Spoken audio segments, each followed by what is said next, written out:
Good evening, everyone. Welcome to this month's webinar.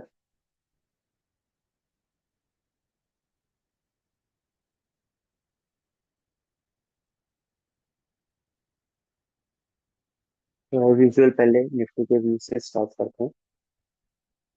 Last ये Nifty का weekly chart है, यानी कि one candle represents one week.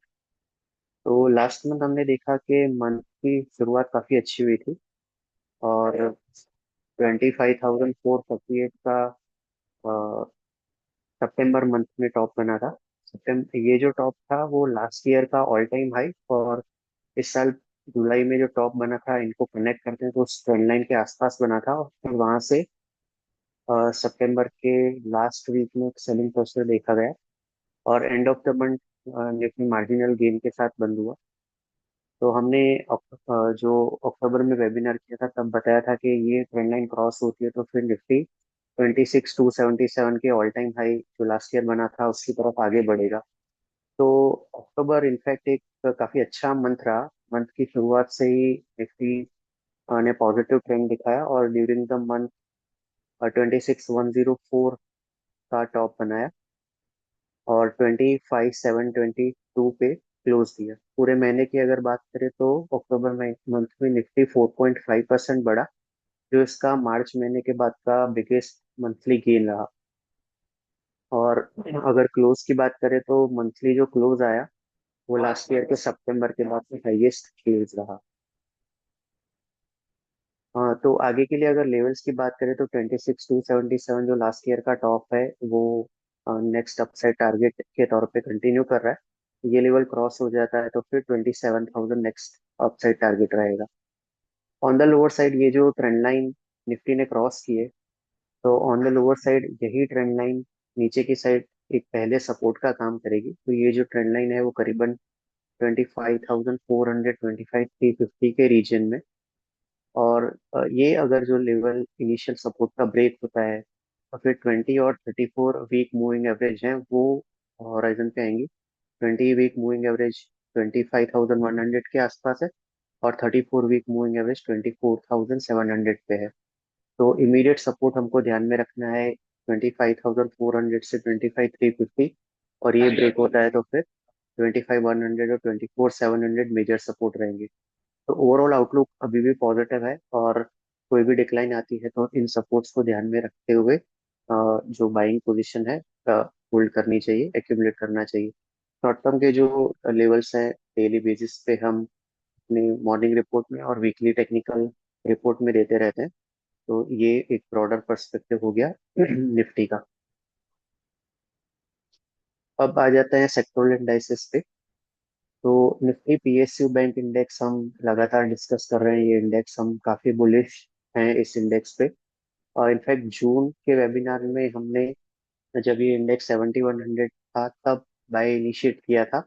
8053 का हम टारगेट लेके चल रहे थे, जो लास्ट ईयर जून में यानी कि जून 2024 में टॉप बना था, वो हम नेक्स्ट मेजर टारगेट लेके चल रहे थे। तो जून में जब हमने ये इनिशिएट किया था उसके बाद हमने थोड़ा सा करेक्शन देखा, और फिर जब ये वापस से बढ़ना चालू हुआ तब हमने लास्ट मंथ के वेबिनार में फिर से इसको डिस्कस किया था, और तब ये 7583 था और हमने फिर से ये टारगेट रिट्रेट किया था। साथ ही जो दिवाली पिक्स थी हमारी संवत 2082 के लिए, जो हमने संवत पिक्स दी थी उसमें भी टेक्निकल पिक्स में एक पीएसयू बैंक 20 भी हमने कवर किया था, जो पीएसयू बैंक पे प्ले करने के लिए एक ईटीएफ है। तब ये ईटीएफ का रेट पीएसयू बैंक 20 का 84.30 था, और हमने 101 और 105 के टारगेट के लिए इसको रेकमेंड किया था।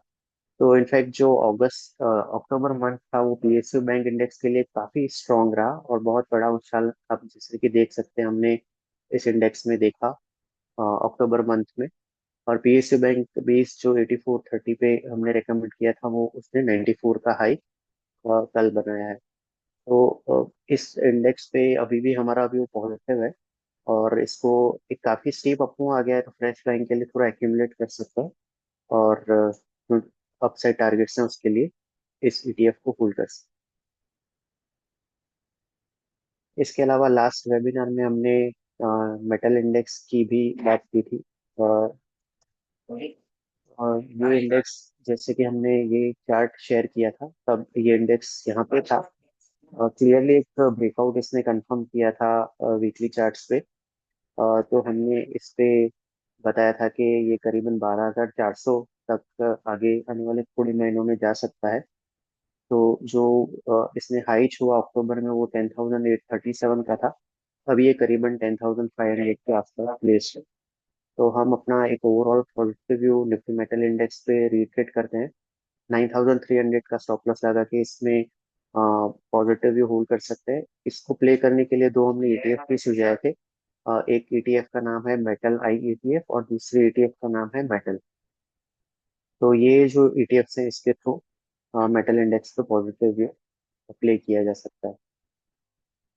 इसके अलावा हमने जैसे कि पीएसयू बैंक पीस दिया था, वैसे ही मेटल इंडेक्स का ईटीएफ भी हमने दिवाली पिक में दिया था 10 रुपये 44 पैसे पे 1280 और 14 के टारगेट के लिए। और यहाँ पे स्टॉप लॉस सजेस्ट कर रहा है वो 9 रुपए का है। इस लेवल्स को ध्यान में रखते हुए मेटल आई ईटीएफ एक्यूमुलेट किया जा सकता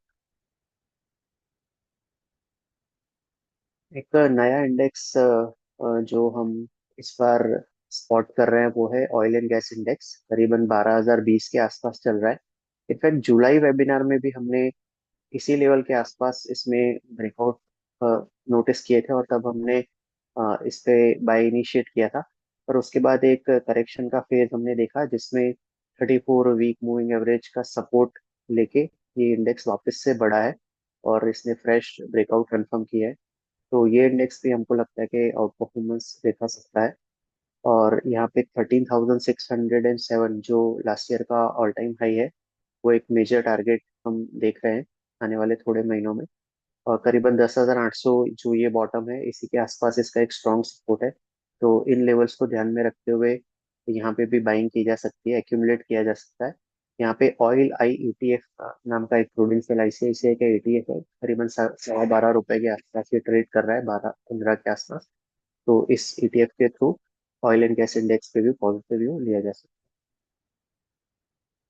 है। एक और इंडेक्स जो ब्रेकआउट कंफर्म कर रहा है वो है निफ्टी इंफ्रा इंडेक्स, 9550 के आसपास चल रहा है। जैसे कि आप देख सकते हो लास्ट ईयर के टॉप और इस साल पहले जो टॉप बने थे इनको कनेक्ट करते हैं तो इस ट्रेंड लाइन का ब्रेकआउट इसने कंफर्म किया है। और टेक्निकल पैरेलल्स में कप एंड हैंडल फॉर्मेशन भी देख रहे हैं हम, इसका ब्रेकआउट इसने कंफर्म किया है। तो ये इंडेक्स भी हमको लगता है कि एक अच्छा परफॉर्मेंस दिखा सकता है। 8900 पे एक डिसेंट सपोर्ट है जिसका स्टॉप लॉस रख के इस इंडेक्स पे एक्यूमुलेट किया जा सकता है। इंफ्रा 20 और इंफ्रा आई ईटीएफ दो ईटीएफ हैं जिनका ये रेट्स है, इनके थ्रू इस इंडेक्स पे पोजीशन बनाई जा सकती है।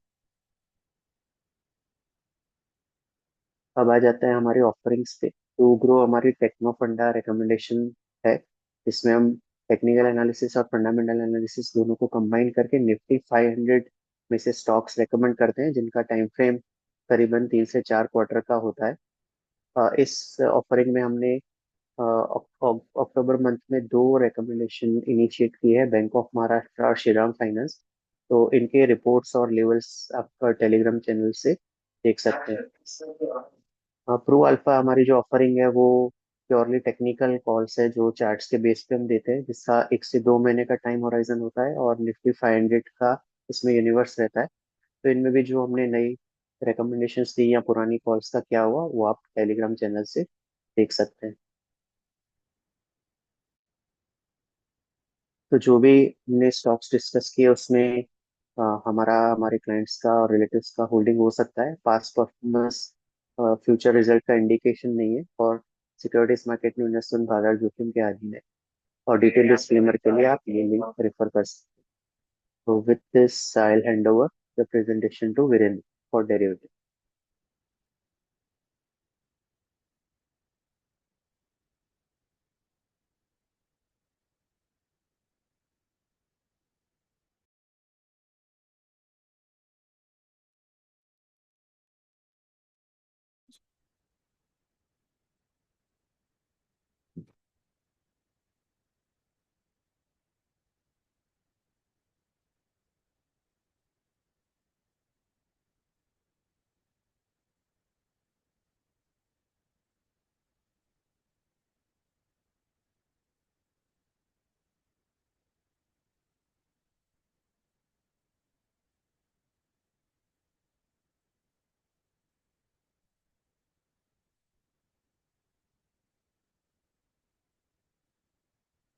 स्क्रीन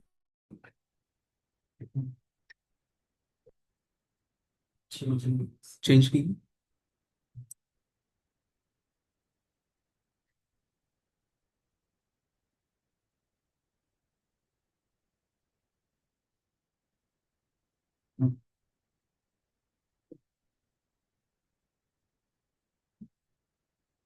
थैंक यू प्रदीप भाई। तो लास्ट वीक के वेबिनार में हमने ये डिस्कस किया था कि निफ्टी के अंदर 24,400 एक इमीडिएट सपोर्ट था और वहीं 25,000 एक रेजिस्टेंस था। और निफ्टी ने ये सपोर्ट होल्ड किया और अपसाइड के जो टारगेट हमने मेंशन किए थे it even achieved those target and touched A high of 26,104। वहीं बैंक निफ्टी में भी देखें तो जो सपोर्ट मेंशन किया था it held that support and even broken resistance of 55,800। और जो अपसाइड टारगेट हमने बताया था 57,800 उसके above it achieved that target and made a high of 58,577। तो अक्टूबर सीरीज देखें तो दोनों ही निफ्टी और निफ्टी कंटिन्यू रखा for the second consecutive series and Nifty है वो 5.4% गेन के साथ, तो वही बैंक निफ्टी है वो 6.6% गेन के साथ क्लोज हुआ अक्टूबर सीरीज में। तो ये जो चार्ट है ये इंडिकेट करता है ओवरऑल रोल ओवर और निफ्टी का रोल ओवर और बैंक निफ्टी का रोल ओवर कैसा रहा। ओवरऑल रोल ओवर यदि हम देखें तो it is in tandem with the last month series and even in tandem with the 3 month और 6 मंथ एवरेज। ओके। वहीं निफ्टी का रोल ओवर यदि हम देखें तो it is slightly lower at 76% compare to 83% जो लास्ट सीरीज में था and even lower than the 3 month और 6 मंथ एवरेज से भी वो लोअर रहा। वहीं बैंक निफ्टी देखें तो वहाँ पे एक हायर रोल ओवर देखा हमने 80% कंपेयर टू 78% जो लास्ट सीरीज में था and even higher than the 3 month and 6 month average से भी वो हायर रहा।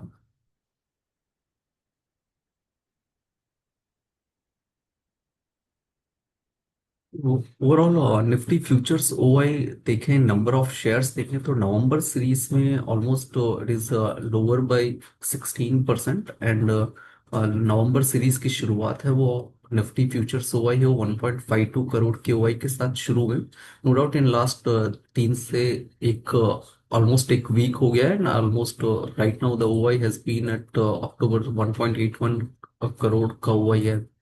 और वही बैंक निफ्टी का फ्यूचर का ओआई भी देखें तो इट इज नवंबर सीरीज का जो ओआई था वो 9% लोअर था at 0.19 crore. So last 2 month के अंदर जो हमने शार्प रनअप देखा है तो दैट इज बीन की हायर लेवल पे का रोल ओवर है वो स्लाइटली लोअर रहा है। वहीं इंस्टीट्यूशंस का यदि एफआई और डीआईएस का ये जो चार्ट है this the red bar shows जो डीआईएस का नेट लॉन्ग पोजीशन है और वहीं जो ये ब्लू बार है ये इंडिकेट करता है एफआई का जो नेट लॉन्ग पोजीशन है। तो एफआई का जो नेट लॉन्ग पोजीशन है जो नवंबर सीरीज में देखें तो शुरुआत में इट इज एट 19.5%, मतलब 19.5% they are long in the market और दे आर शॉर्ट बाय 81.5% उनका शॉर्ट पोजीशन है। एंड इवन यदि हम देखें तो लास्ट 3 मंथ के एवरेज से ये हाई है and even in tandem with 6 month average के टैंडम में है ये। और वहीं डीआईस का जो नेट लॉन्ग पोजीशन देखें तो it is slightly lower almost by 10%। Last series में ये 71% उनका नेट लॉन्ग पोजीशन था जो इस सीरीज की शुरुआत में 61% नेट लॉन्ग पोजीशन है डीआईएस का। This chart shows the open interest distribution जो नवंबर सीरीज के लिए है। तो नवंबर सीरीज में आज तो this data is up to yesterday तो ऑलमोस्ट ये डेटा शायद आज चेंज हो गया होगा। तो अगर मंथ एंड सीरीज में देखें तो हाईएस्ट हुआ है वो कॉल ऑप्शन में 26,000 की स्ट्राइक प्राइस पे और वहीं पुट ऑप्शन में भी जो हाईएस्ट हुआ है वो 26,000 की स्ट्राइक प्राइस पे। वही सेक्टर्स जहाँ पे हमने एक हायर रोल ओवर देखा है नवंबर सीरीज के अंदर वो है ऑटो एंड सीमेंट। और वही सेक्टर्स जहाँ पे हमने लोअर रोल ओवर देखा है वो banking and finance, engineering, FMCG, metal, oil and gas, power और टेलीकॉम। स्टॉक्स जहाँ पे हमने एक स्ट्रॉन्ग रोल ओवर देखा है नवंबर सीरीज में वो है ग्रासिम, टाटा कंज्यूमर और फार्मा, एपीएल अपोलो और बीबीएल। और वहीं स्टॉक्स जहाँ पे हमने वीक रोल ओवर देखा है वो बीपीसीएल है, आईजीएल है, नुवामा है, कोल इंडिया है, हिंदुस्तान पेट्रोल। तो ओवरऑल ऑप्शंस के डेटा और जो एफआई के स्टैटिस्टिक्स और इंस्टीट्यूशंस का जो एक्टिविटी है उसके हिसाब से 25,350, जो कि प्रदीप भाई ने भी बताया कि that is the trend line, और यहाँ पे इवन काफी मूविंग एवरेजेस का सपोर्ट भी इसी लेवल पे आएगा। तो वो एक इमीडिएट सपोर्ट है, बिकॉज लास्ट दो सीरीज के अंदर हमने एक अच्छा रनअप देखा है निफ्टी और बैंक निफ्टी दोनों ही मेजर इंडाइसेस के अंदर। तो दिस इज द, ये लेवल है, ये एक इमीडिएट सपोर्ट है जिसके स्टॉप लॉस से one can keep long position. और ये यदि लेवल ब्रीच होता है निफ्टी में तो 25,000 जहाँ पे सेकंड हाईएस्ट ओआई है पुट ऑप्शंस का, that would be the other level. और उसके नीचे 24,770 जहाँ पे वीकली सपोर्ट्स भी आएंगे। तो this are the two levels to watch out अगर ये लेवल ब्रीच होता है तो। वहीं अपसाइड के अंदर 26,277 जो कि निफ्टी में हाई बना था, वो लेवल अगर ब्रीच होता है तो 26,600 से 27,000 are the upside target to eye on Nifty. वहीं बैंक निफ्टी की बात करें तो बैंक निफ्टी में जैसे कि हमने देखा कि जो रोल ओवर था वो स्ट्रांग है। So that is the reason last एक वीक के अंदर बैंक निफ्टी इतना नहीं गिरा जितना निफ्टी गिरा है। बट स्टिल 56,500 की इमीडिएट सपोर्ट है बैंक निफ्टी के अंदर भी। और ये यदि अगर ब्रीच होता है तो 55,000 would be the other level to eye bank Nifty में। वहीं अपसाइड के अंदर जो हमने अक्टूबर सीरीज में हाई बनते हुए देखा था 58,578, वो लेवल बैंक निफ्टी में अगर अपसाइड में टेक ऑफ होता है तो 60,000 would be the big target to eye on bank Nifty. Investment in sector market are subject to market risk, so read all the related documents carefully before investing. Please read the detailed disclaimer by clicking on this link. Thank you all, everyone. I hand over it to Nihal.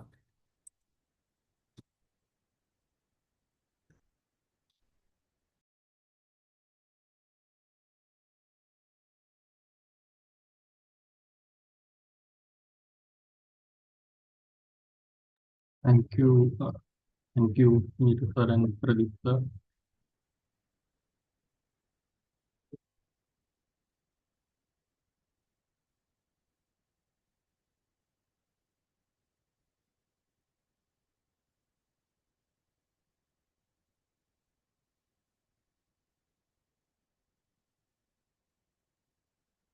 पहले- सबसे पहले हम बात करेंगे index returns की। तो last 1 month has been a good month for Nifty Sensex, जैसे प्रदीप और वीरू सर ने काफी कवर किया उस बारे में। But Nifty was up 2%, Sensex up 2%, mid cap surprisingly up 4 close to 4.5%, मतलब डबल से भी ज्यादा उसने रिटर्न्स दिए। Small cap was up close to 2.7%। Majority आप इसमें मिड कैप ने आउट परफॉर्म किया, उसका क्रेडिट आप शायद वो मिड कैप कंपनीज के रिजल्ट्स को दे सकते हैं, that have been better. Margin expansion ज्यादा हुआ है for mid cap companies rather than the large companies. तो उसकी वजह से एक्साइटिंग रिजल्ट्स की वजह से आप देख सकते हैं कि mid cap index has grown at a faster pace. जहाँ अगर आप बात करें इंटरनेशनल मार्केट्स की, तो जो टेक हेवी नैस्डैक है that has out performed very well, मतलब 3.9% का जंप आप देख सकते हैं compare to its peers Dow Jones and S&P जो 1.5% के आसपास ऊपर गए हैं। अगर हम बात करें एशिया की, तो कोरियन इंडेक्स जो है कॉस्पी वो सबसे ज्यादा 14% बढ़ा है। एंड निके जहाँ पे गवर्नमेंट चेंज भी हुआ है एंड सम पॉजिटिव डेवलपमेंट्स में be there from Trump side as well, तो उसकी वजह से आप ये दोनों इंडेक्स कॉस्पी और निके को बहुत ही ज्यादा स्ट्रॉन्ग परफॉर्मेंस दिखाते देख सकते हैं।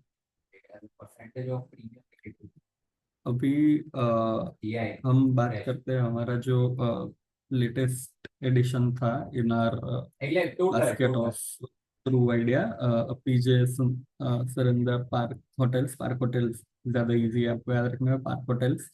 तो ये भी एक होटल चेन ही है, जैसे लेमन ट्री भी हमने लास्ट ईयर पे दिया था। एंड ये इसका मॉडल थोड़ा वैसे अलग है कि ये खुद के होटल्स ओन करते हैं, आगे जाके भी खुद के होटल्स दूसरे खुद के खुलने वाले हैं।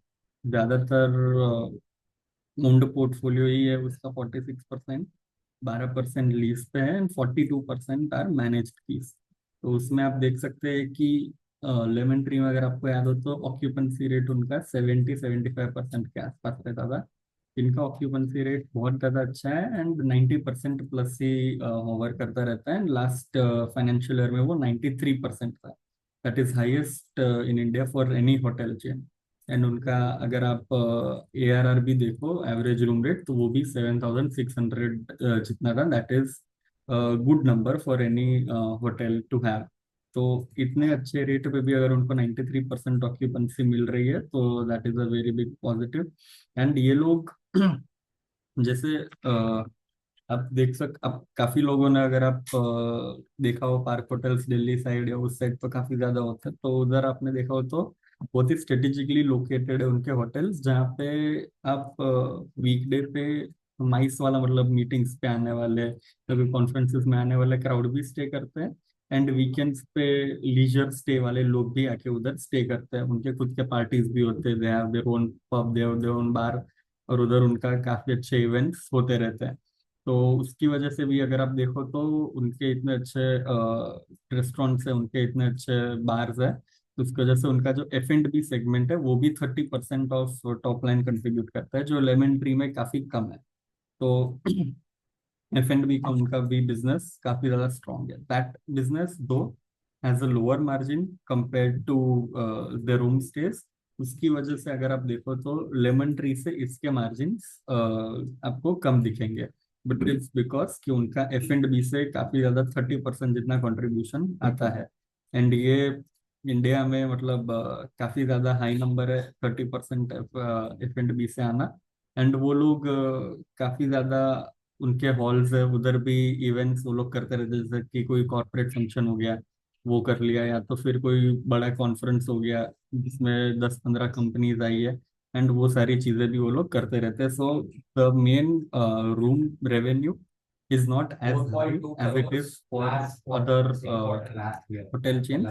तो उसकी वजह से आपको थोड़ा एक डाइल्यूटिव मार्जिन दिखेगा, बट आगे जाके उनके जो नए होटल्स खुल रहे हैं उनमें उनका एवरेज रूम रेट काफी ज्यादा हाई रहेगा। थोड़ा लग्जरी साइड में अभी वो नए थोड़े होटल्स उन्होंने खोले हैं, तो आगे जाके हमको एक स्लाइट अपटिक उनके ARR में दिख सकता है। एंड उधर वो लोग एक्सपेक्ट भी कर रहे हैं कि उनका जो ऑक्यूपेंसी रेट है वो 60% के आसपास रहेगा। तो उससे आपको थोड़ा उधर डाइल्यूशन दिख सकता है, बट वो प्रॉफिटेबिलिटी के लिए काफी ज्यादा अच्छा रहेगा, बिकॉज द रूम रेंट का जो फ्लो थ्रू होता है बॉटम लाइन में वो काफी ज्यादा फास्ट होता है compare to the F&B segments. F&B segments में वैसे भी सिंगल डिजिट ग्रोथ ही एक्सपेक्ट कर रहे हैं, तो आगे जाके जैसे room rate if it grows at a faster pace than F&B, तो उससे भी आपको मार्जिन अक्रीशन एक तरह से मिल सकता है। एंड उनका एक खुद का ब्रांड भी है, फ्लरी करके। काफी लोग आप में से शायद गए भी होंगे फ्लरीज रेस्टोरेंट में, आपने आते जाते कहीं पे देखा होगा। तो एक आइकॉनिक ओल्ड बेकरी है, बेकरी मेन उनका काम है, बेकरी बिजनेस। एंड उसके साथ वो दूसरी सारी चीजें भी खिलाते पिलाते रहते, दे हैव देयर कैफेज, उनके कियोस्क भी है। एंड वैसे उनके 100 से ज्यादा अभी आउटलेट्स हैं, एंड वो लोग 2 साल में उसको डबल करने का प्लान कर रहे हैं। अभी वो 10% है उसके टोटल रेवेन्यू, बट आगे जाके इसका कंट्रीब्यूशन बढ़ सकता है। एंड ये जो फ्लरीज है, क्योंकि इनका इतना अग्रेसिव एक्सपांशन प्लान है आगे जाके, तो अगर क्या बोलते हैं उनका मार्जिन F&B में ये फ्लरी बिजनेस भी आगे जाके ड्रैग थोड़ा कर सकता है। But as their same store sales growth is in double digits, वो एक काफी ज्यादा इम्प्रेसिव बात है। तो सेम स्टोर सेल्स ग्रोथ जैसे वो लोग अपना बढ़ाते रहेंगे 10% जितना, is good enough to bring in higher margin for the existing cafe. तो उसकी वजह से once they have a stronger base of restaurants and उनका सेम स्टोर सेल्स ग्रोथ अगर 10% आसपास कंटिन्यू रहता है, तो वो भी एक मार्जिन को इम्प्रूवमेंट आगे जाके दे सकता है। तो ये आपको दो चीजें बता दी कि रूम रेंट्स जो नए आने वाले हैं, उनके जो 38 प्रॉपर्टीज अभी उनके पाइपलाइन में है, वो 3,300 जितने कीज है, उसमें से 35% वो खुद के करेंगे। तो उससे एक अच्छा टॉप लाइन एक्सपेंशन उनको मिल सकता है। एंड बिकॉज रूम रेंट अगर अच्छे पेस से बढ़ते हैं, देन देयर फूड फूड वाला तो बिजनेस आपको मैंने समझा है कि वो 5-6% जितना ग्रो होगा। Flurys will grow at a faster pace. तो उसकी वजह से आप देख सकते हो कि top line expansion and margin expansion भी आगे जाके हो सकता है for this company. And for FY 2026 उनका प्लान है कि 589 रूम वो ऐड करेंगे, उसमें 411 मैनेज्ड मॉडल करेंगे। मैनेज्ड मॉडल जैसे आप लेमन ट्री में भी काफी लोग समझे होंगे कि उसमें खुद के एक्सपेंस कोई नहीं रहते, सिर्फ वो उनको एक कमीशन मिलता है for whatever revenue the person who has taken our licence, वो हमको 5% ऑफ टॉप लाइन या ऐसा कुछ वो हमको देता है।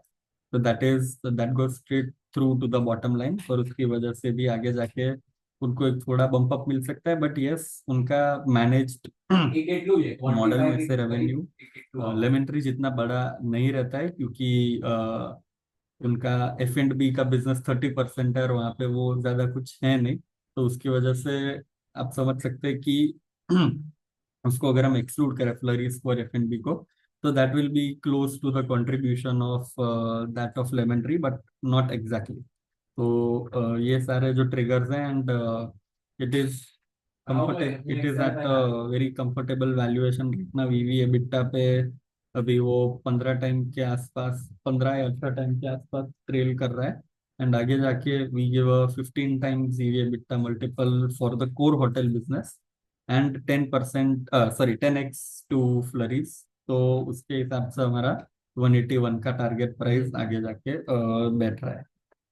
एंड अगर हम बात करें तो अभी जो रिजल्ट सीजन भी चल रहा है, so in this result season so far, the companies have reported inline kind of quarter आप बोल सकते हैं। ज्यादा एक्साइटमेंट वैसे भी था नहीं Q2 के नंबर्स के लिए मार्केट में कि कुछ ज्यादा भी अच्छा ग्रोथ दिखा देंगी हमारी companies. But the margin expansion has continued, and that is a very good thing. Soft input cost like crude oil का input cost हो गया, दूसरे cost हो गए, that have helped. Operational efficiencies भी काफी अच्छी आई है हमारे कंपनीज की। बट टॉप लाइन ग्रोथ जो है वो वापस अभी भी सिंगल डिजिट्स में ही आया है अभी तक, and I expect that to remain the same, to be in the single digits. मतलब 7-8% से ज्यादा मैं एक्सपेक्ट नहीं कर रहा हूँ टॉप लाइन ग्रोथ हो। बट बाकी सारी एफिशिएंसीज की वजह से we can expect 10% year on year growth in profit. But आगे जाके जैसे गवर्नमेंट की इतने सारे इनिशिएटिव्स है, अपना डायरेक्ट टैक्स का लाइबिलिटी आपका कम हुआ है, आपका GST उन्होंने कम किया है, तो वो सब के benefits Q3 Q4 onwards we are hoping them to materialise. And अगर तब तक US के साथ भी अगर कोई ट्रेड डील हो जाता है, so that will add lot of value to the earnings as well going ahead. आप जैसे आपने देखा कि कोरिया का जो मार्केट है वो 14% बड़ा, डोनाल्ड ट्रम्प उधर गए थे, आपने अगर लास्ट मंथ न्यूज देखे हो तो उसके बाद वो काफी अच्छा बढ़ा है। जैसे जैसे कंट्रीज उसके साथ डील स्ट्राइक करते जा रहे हैं, their markets are responding in a fair way. तो उसकी वजह से आप देख सकते हो कि इंडिया में अभी जो वर्ष होना था वो शायद, अगेन ऐसे शायद हो चुका है। एंड आगे जाके the only side is the brighter side is what we feel. तो या लेट्स सी, अभी भी लास्ट 10-12 डेज बाकी है till the companies can report their earnings. तो अभी तक the results have been satisfactory, and let's see what happens in the next 10 days. They should stay satisfactory is what we feel. तो अभी हम बात करेंगे स्टॉक स्क्रीनर रिपोर्ट की। मतलब there have been a lot of stock pulse report की, sorry, there have been a lot of you जिन्होंने ये रिपोर्ट डाउनलोड किया होगा। एंड आप में से काफी लोगों ने थोड़े डाउट्स भी फेस किए होंगे। तो इसके लिए मैं आपके सामने एक रिपोर्ट ही लेके आया हूँ फॉर जस्ट एन एग्जाम्पल। तो यहाँ पे अगर आप पहला पेज देखो तो इसमें आपको सारे 5 मैट्रिक्स दिए जिसके बेसिस के ऊपर से हम स्टॉक को इवेल्युएट करते हैं। जैसे सबसे पहला बेसिस है प्रॉफिट ग्रोथ। जैसे कोई कंपनी ने ट्रेलिंग 12 मंथ्स का प्रॉफिट हम देखते हैं। मान लीजिए कि अभी Q2 के रिजल्ट्स आ चुके हैं कोई कंपनी के। तो Q2 FY26, Q1 FY26, Q4 FY25 and Q3 FY25 versus Q2 of FY25, Q1 of FY25, Q4 of FY24 and Q3 of FY24। तो वैसे आप देख सकते हैं कि बहुत ही ज्यादा थरो एनालिसिस हमने किया है पिछले 8 क्वार्टर्स का। ऐसा नहीं है कि जो उन्होंने एनुअल रिपोर्ट में अपना नंबर डाल दिया एनुअल बेसिस पे वही हमने किया है। Because after Q1 and Q2 अगर उनका प्रॉफिट डाउन हो गया, जैसे कि आप देख सकते हो कि एंजल वन का प्रॉफिट काफी ज्यादा डाउन हो गया है Q1 Q2 में, तो वो चीजें भी उनको हमारे रिपोर्ट में दिखानी थी। इसलिए हमने लास्ट 8 क्वार्टर्स का इवेल्युएशन किया है। Last 4 reported versus the previous 4 report, उसके प्रीवियस 4 रिपोर्टेड। तो उसकी वजह से हमको एक ट्रेलिंग 12 मंथ का प्रॉफिट ग्रोथ दिखता है। तो वैसे जैसे आप देख सकते हो कि कंपनी ए ने 20% ग्रोथ दिखा, कंपनी बी ने 10%। तो कंपनी ए को ज्यादा मार्क्स मिलते हैं वर्सेस कंपनी बी। फिर दूसरा है हमारा रिटर्न ऑन इक्विटी। जैसे सिर्फ प्रॉफिट करना एक बात नहीं है, बट कितने पैसे डाल के आप उतना प्रॉफिट निकाल पा रहे हैं, that is a more important thing. अगर आप जैसे कंपनी ये है, उसने 1,000 करोड़ डाला और उसको 200 करोड़ का प्रॉफिट हुआ। जैसे दूसरी कंपनी है, उसने भी 1,000 करोड़ डाला पर उसको 100 करोड़ का ही प्रॉफिट हुआ। तो ज्यादा मार्क्स हम कंपनी ए को देते हैं वर्सेस कंपनी बी। आप ही सोचिए कि आपने स्टॉक मार्केट में पैसा डाला, आपने 15% रिटर्न कमाया फॉर एग्जाम्पल 100 रुपए पे, तो आपने 15 रुपए कमाए। अब दूसरा बंदा है वो 200 रुपए डाल के 15 रुपए कमाता है, तो वो तो 60.5% ही कमाया। इसकी वजह से हमको वो चीज कंसिडर करनी थी, कितना फंड अच्छे से वो मैनेजमेंट डिप्लॉय कर पा रहा है एंड उससे कितना पैसा कमा पा रहा है। तो उसकी वजह से हमने ये आरओई का सेक्शन, आरओई का पैरामीटर इसमें डाला था। फिर तीसरा आता है प्राइस टू अर्निंग्स। जैसे प्राइस टू अर्निंग्स तो काफी लोग आप में से समझते हैं कि अगर इसका पी 100 है या 50 है 20 है, ऐसी सब बातें आप करते ही होंगे। तो वैसे अगर पी ज्यादा है, नॉर्मल इंसान ऑब्वियसली हम वही सोचेंगे कि इट इज एक्सपेंसिव। बट हमको वो कंपेयर करना है उस कंपनी के लॉन्ग टर्म एवरेज से।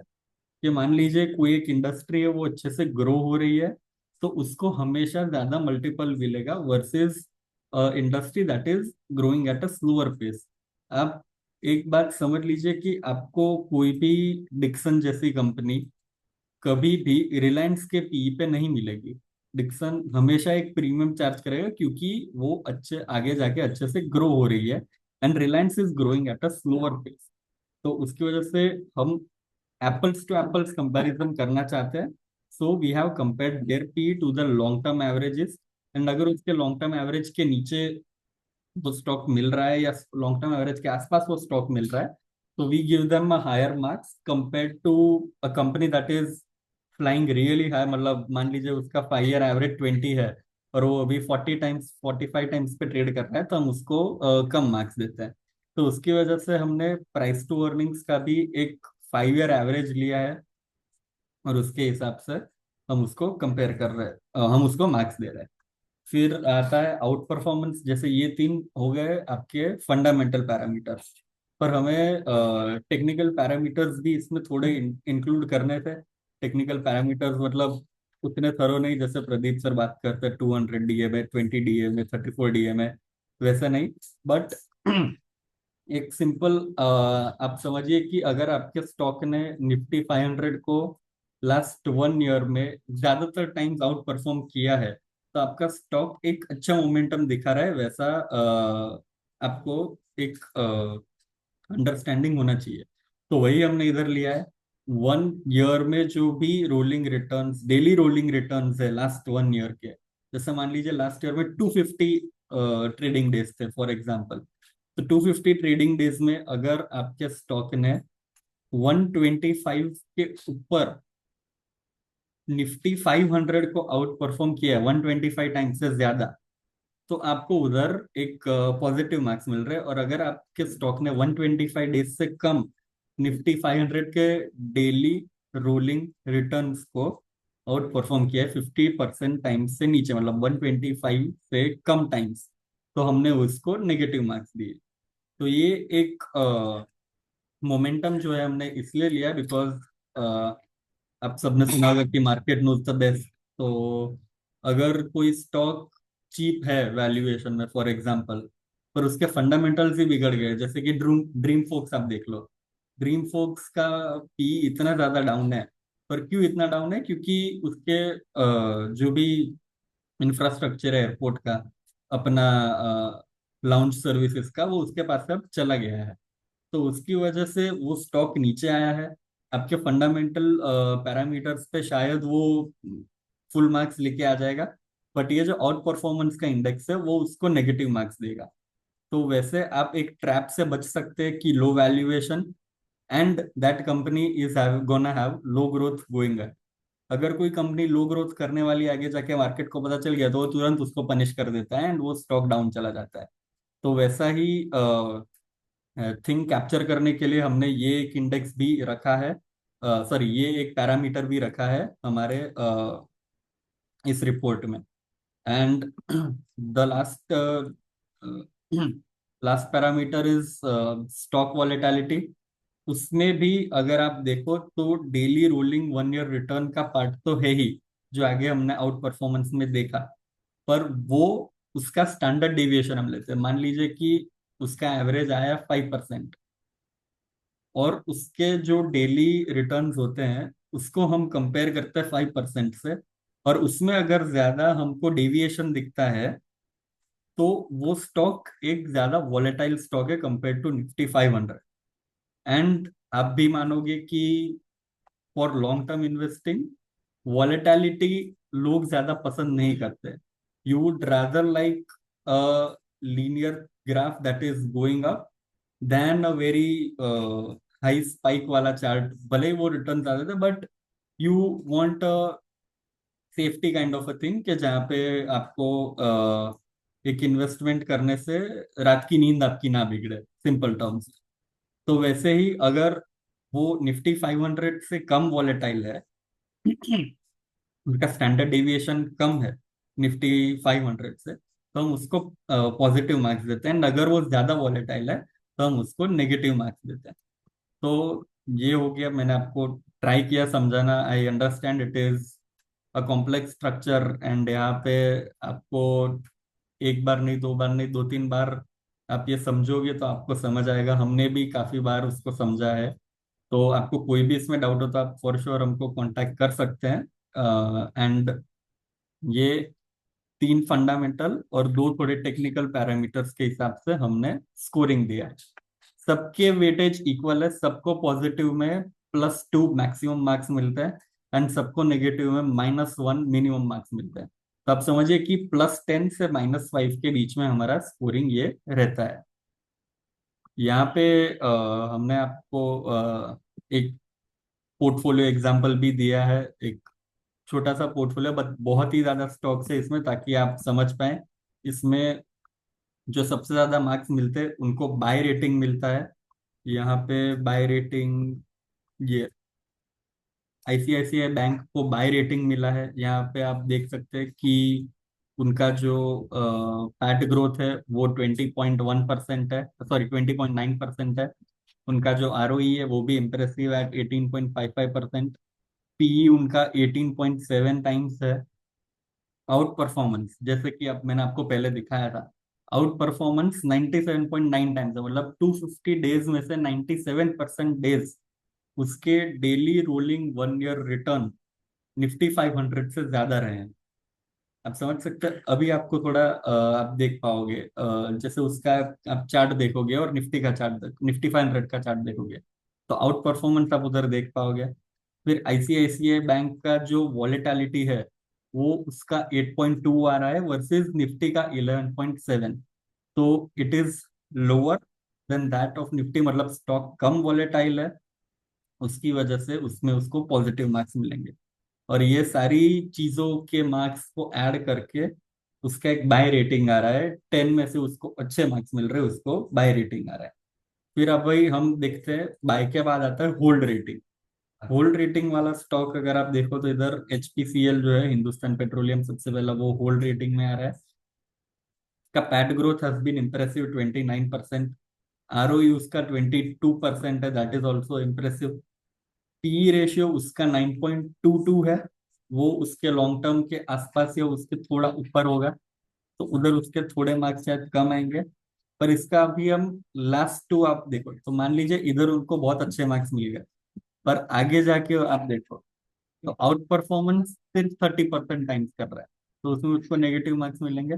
और वॉलेटिलिटी इसकी काफी ज्यादा हाई है वर्सेस Nifty 500, तो उसमें भी उसको नेगेटिव मार्क्स मिलेंगे। तो आपने अगर देखा हो तो हमारा जो रशिया के साथ भी ऑयल परचेज का अग्रीमेंट या जो भी सब है, उन सब में भी काफी ज्यादा क्वेश्चन आ रहे हैं अभी। तो उसकी वजह से अगर आप देखो तो एक करेक्शन आया था फॉर OMC। तो ये सारी चीजें पहले 3 पैरामीटर में नहीं आती है, बट दूसरे 2 पैरामीटर में आती है। जैसे मैंने आपको बोला कि अगर लो ग्रोथ होगा, प्रॉफिट में डेंट आएगा, तो मार्केट उसको पनिश करेगा, और वो पनिशमेंट हमको इधर ये 2 पैरामीटर्स में दिखेगी। तो उसकी वजह से इसको एक होल्ड रेटिंग मिलता है, क्योंकि बाकी सब तरीके से स्ट्रांग है, but it is more volatile than Nifty and out perform वो भी कर नहीं पा रहा है because of the developments happening inside the team, inside the industry and everything. तो उसकी वजह से इसको होल्ड रेटिंग मिलता है। फिर जो हमारा तीसरा रेटिंग है वो है रिड्यूस रेटिंग। रिड्यूस का मतलब होता है कि हमने जो बैक टेस्ट किया था हमारा मॉडल, उसमें हम जब रिड्यूस आता है तब 50% उसमें जो हमारा मान लीजिए वो स्टॉक में 1 लाख के इन्वेस्टमेंट है, तो वो हम 50,000 कर देते हैं। तो वैसा ही एक स्टॉक है अभी इधर हिंदुस्तान कॉपर। तो हिंदुस्तान कॉपर का आप देखो तो प्रॉफिट ग्रोथ काफी ज्यादा अच्छा रहा है, 35%। ROE 19.2%, that is also impressive. पर उसका PE है 65.7, दैट इज वेरी हाई। तो यहाँ पे उसको थोड़ा मार पड़ेगा मार्क्स में। आउट परफॉर्म वो कर नहीं पाया है निफ्टी को ज्यादा टाइम्स, 21% टाइम्स ओनली। एंड उसका जो स्टॉक वॉलेटिलिटी है वो भी काफी ज्यादा हाई है, that is at 41% compare to 41 compare to Nifty का 11.7। तो ये चीजें अगर आप देखो तो लास्ट 3 पैरामीटर जो है उसमें इसको मार्क्स में काफी ज्यादा मार्क मिली होगी, उसकी वजह से इसको रिड्यूस रेटिंग मिल रहा है। भले प्रॉफिट बहुत अच्छा ग्रो हुआ हो, ROE अच्छा हो, कैपिटल अलोकेट अच्छा कर पा रहा है, बट बाकी चीजों में इसने उतना इम्प्रेस नहीं किया है, उसकी वजह से उसको रिड्यूस रेटिंग मिल रहा है। एंड द लास्ट रेटिंग मतलब जिसमें सबसे कम मार्क्स मिलते हैं, दैट इज सेल रेटिंग। वैसे इधर एग्जांपल है इंडसइंड बैंक का। तो इंडसइंड बैंक को हम सबको पता है काफी ज्यादा प्रॉब्लम्स उधर चल रहे हैं उनके। तो प्रॉफिट ग्रोथ -88.2%, तो उसमें उसको माइनस मार्क्स मिलेंगे। ROE ओनली 1.5 टाइम्स, मतलब 100 रुपये डालो तो आपको 1.5 रुपया मिल रहा है वापस, तो उसमें भी इसको कम मार्क्स मिलेंगे। इतना प्रॉफिट डाउन हुआ है, उसकी वजह से उसका PE भी देखिए आप 58 टाइम्स हो गया है, तो उसमें उसको नेगेटिव मार्क्स मिलेंगे। आउट परफॉर्म कभी नहीं कर पाया वो Nifty 500 को, तो उसकी वजह से उसको माइनस मार्क्स मिलेगा। एंड वॉलेटिलिटी उसकी थोड़ी कम है, क्योंकि नीचे ही आता गया है, क्योंकि वॉलेटिलिटी नहीं है, सिर्फ नीचे ही आया है। तो उसकी वजह से आप देखो तो उधर थोड़ा उसको पॉजिटिव है, बट बाकी सारी चीजें बहुत ही ज्यादा खराब है। तो उसकी वजह से जो मार्क्स ऐड होते हैं उसमें उसको सेल रेटिंग मिल रहा है। और नो व्यू वाले भी स्टॉक्स रहेंगे, जैसे इरडा है, तो उसमें कुछ रीजन हो सकते हैं कि मोस्टली तो रीजन रहता है कि अगर ये कंपनी रिसेंट लिस्टिंग है तो हमको मिनिमम 2 इयर्स का डेटा चाहिए उसका। यहाँ पे आप देख सकते हैं लिमिटेड ट्रेडिंग एक्टिविटी, तो 2 साल का हमको डेटा चाहिए before we get a view on any of the stocks. अगर वो नहीं है तो तब तक हम नो व्यू देंगे। बट जैसे ही वो कंपनी लिस्ट उसका 2 साल और पहला दिन हुआ, वैसे ही हम आपको उसका व्यू दे देंगे। एंड दूसरा एक होता है इनकम्प्लीट डिस्क्लोजर, मतलब जैसे ज्यादा तो नहीं होता आजकल, बट जैसे कोई छोटी कंपनीज होती है, SME वैसेमी, या कोई खराब कंपनी होती है जिसने कुछ लोचा किया हो, तो उसमें डिस्क्लोजर उनके इनकम्प्लीट होते हैं, उसकी वजह से हम एक व्यू नहीं दे पाते हैं। तो वो चीजें भी रहती है, तो उनकी वजह से नो व्यू का भी हमारा एक आ जाता है। तो यहाँ पे अगर आप देखो तो ये जो बहुत ही ब्यूटीफुल पाई चार्ट भी हमने दिया है, जहाँ पे आपको देख सकते हो कि आपका कितना परसेंटेज एलोकेशन किधर है, कितना परसेंट सेक्टर्स में एलोकेशन है। एंड यहाँ पे मोस्ट इम्पोर्टेंट रिकमेंडेशन समरी आप देख सकते हो कि इतने मेरे पोर्टफोलियो में से कितने हजारों के स्टॉक्स, कितने लाख के स्टॉक्स को बाय रेटिंग मिल रहा है, कितने लाख के स्टॉक को सेल रेटिंग मिल रहा है, कितने लाख या हजार के स्टॉक को मैं होल्ड कर सकता हूँ, और कितने में मैं रिड्यूस कर सकता हूँ अपनी पोजीशन। तो इससे आप अगर किसी अपने क्लाइंट को भेजो, उसको मान लीजिए 10 लाख का सेल करना है, तो इधर आपको अच्छे से एक नंबर दिख जाएगा कि यहाँ पे अगर 10 लाख आता हो, तो वो सारी चीजें आप ऊपर जाके देख सकते हैं कि कौन से स्टॉक में सेल आ रहा है, तो वो आप सेल करवा सकते हैं। तो एंड यहाँ पे मतलब बाकी सब तो ऑलमोस्ट सेम ही है, जैसे हम हमारा रिकमेंडेशन देते थे वो यहाँ पे नीचे है, आइडियल पोर्टफोलियो है वैसा, अगर आप जो भी उसको बोलते हो। सो दिस वॉज इट, मतलब ये एक काफी थरो हमने व्यू दिखाया। जैसे आप फंडाई भी देखो, अभी लिस्ट हो उसमें भी नो व्यू आएगा, जैसे वेस्ट लाइफ फूड वर्ल्ड उसमें सेल आ रहा है। सो आप खुद डाउनलोड करें, उसमें अगर कोई भी डाउट्स हो आप जरूर हमसे पूछे, या किसी के भी टच में आए, we'll be more than happy to make you understand whatever is happening in that report. And या so that was it from our side, thank you very much. कोई भी डाउट्स हो तो प्लीज आप share कीजिए, and we'll be more than happy. कोई stock specific doubts please ना पूछेगा, वो हमारे व्हाट्सएप नंबर पे आप पूछिए। बाकी कोई सेक्टर स्पेसिफिक या कोई भी डाउट्स हो तो वो आप चैट बॉक्स में डाल सकते हैं। Thank you.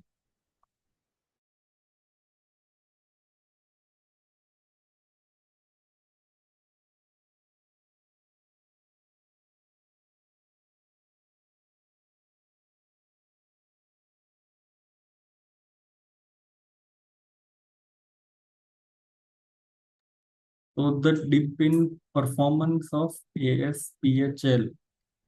तो डिप इन परफॉर्मेंस मतलब आप, मुझे नहीं पता, मतलब आप स्टॉक प्राइस की डिप की बात कर रहे हैं या उनके प्रॉफिटेबिलिटी के डिप की बात कर रहे हैं? क्योंकि प्रॉफिटेबिलिटी में तो ऐसा कोई प्रॉब्लम आया नहीं है, बट मार्जिन्स भी उल्टा लास्ट 3 क्वार्टर में तो ग्रो हुए हैं वाई वाई। तो कंपाउंड, हाँ, मतलब प्रॉफिट ग्रो ट्रेलिंग 12 मंथ्स का हैज बीन 69%। टॉप लाइन भी 12% से ग्रो हुआ है। अगर आप स्टॉक प्राइस की बात कर रहे हैं तो इट इज पॉसिबल कि कंपनी ज्यादा टाइम नहीं हुआ है लिस्ट होने में, तो there must have been valuation gap that was there. तो वैल्यूएशन करेक्शन ही है, मतलब वरना company has performed very well, उसके जो रिजल्ट्स हैं। तो एक वैल्यूएशन में करेक्शन आया, and that is always welcomed. अगर किसी कंपनी का आप मान लीजिए शेयर प्राइस गिर रहा है पर प्रॉफिट बढ़ रहा है, I guess that is a very good opportunity for you to buy that stock for the long term. And there are no other reason why वो प्राइस कम हो रहा है, but I guess it was mainly the valuation part.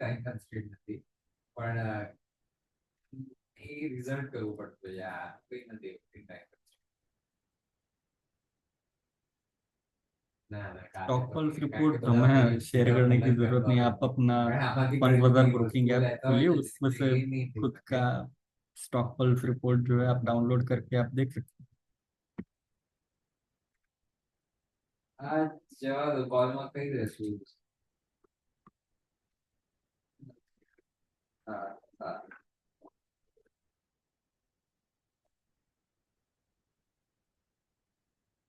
तो metal, Nifty metal यूफर 2028। तो metal as such is a very volatile index. आप उसमें काफी ज्यादा अप्स एंड डाउन जा सकते हैं। अभी कल ट्रम्प ने कुछ अनाउंसमेंट कर दिया और कुछ हो गया, तो वुड नेवर नो, नहीं, बट इनफैक्ट मेटल जैसे कि हमने अपने प्रेजेंटेशन में भी बताया, निफ्टी मेटल इंडेक्स से हमारा व्यू पॉजिटिव है।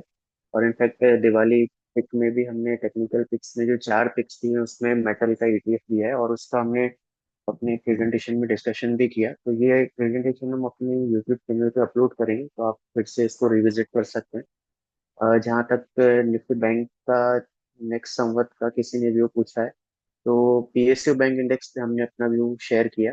वो इंडेक्स इनफैक्ट एक महीने में ही कुछ 11-12% ऊपर है। तो पीएसयू बैंक इंडेक्स पे हमारा व्यू ज्यादा पॉजिटिव है, हालांकि उसमें रनअप काफी आ चुका है, तो इसमें थोड़ा सा एक्यूमुलेट करने का व्यू रखे। हालांकि बैंक निफ्टी पे भी हमारा व्यू पॉजिटिव है। और अगर उसके लेवल्स की बात करें, तो बैंक निफ्टी अभी चल रहा है करीबन 57,800। यहाँ पे ओवरऑल जो व्यू पॉजिटिव मेंटेन करेंगे हम, 55,200 जब तक नहीं टूटता तब तक यहाँ पे ओवरऑल व्यू पॉजिटिव है। तो इसी सपोर्ट को ध्यान में रख के बैंक निफ्टी पे भी पॉजिटिव व्यू मेंटेन कर सकते हैं। हालांकि हमारा जो व्यू है पीएसयू बैंक इंडेक्स से ज्यादा पॉजिटिव है, और जैसे कि मैंने बताया एक अच्छा रनअप आ चुका है, तो एक एक्यूमुलेट करने का व्यू।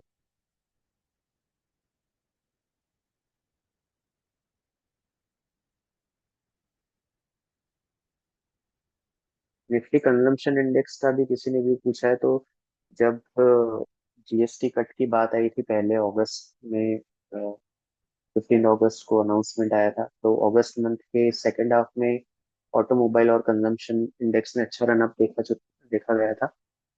फिर उसके बाद थोड़ा सा ठंडा हो गया है। पर निफ्टी कंजम्पशन इंडेक्स पे ओवरऑल व्यू हमारा अभी भी पॉजिटिव है।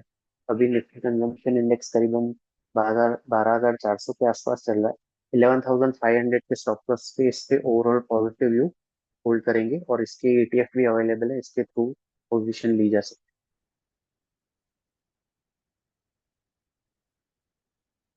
निफ्टी आईटी का किसी ने व्यू पूछा है, तो टेक्निकली तो हम काफी टाइम से इस पे बैरिश है, और इसने काफी अंडर परफॉर्मेंस भी किया है due to various reasons, fundamental भी है काफी रीजंस।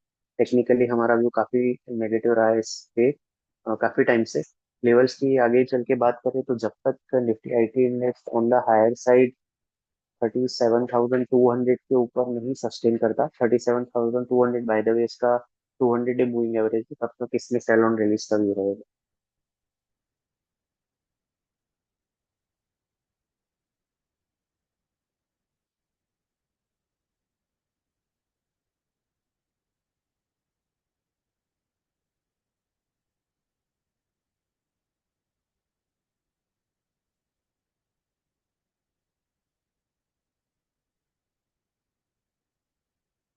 गोल्ड सिल्वर पे तो हमने जैसे आपको पता ही होगा, अगर आपने अटेंड किया होगा पिछले वेबिनार, हमने गोल्ड पे भी काफी नीचे के लेवल से बाय किया, इनिशिएट किया था ETFs पे। और ऑफ लेट हमने सिल्वर पे लास्ट दिवाली पे भी इनिशिएट किया था। गोल्ड के बाद हमारा मानना था कि सिल्वर काफी आउटperform करेगा, और वो फिर हमारे जो अपसाइड लेवल्स थे वो आ गए थे, तो इसमें हमने लास्ट वेबिनार में प्रॉफिट बुक करने की भी एडवाइस दी थी। तो गोल्ड सिल्वर अभी जो पहले जैसा परफॉर्मेंस था वो आना मुश्किल है। तो आई थिंक गोल्ड सिल्वर की जगह मेटल ETFs है, उन पे एक बेटर अपॉर्चुनिटी लग रही है, तो उन पे ध्यान देना चाहिए।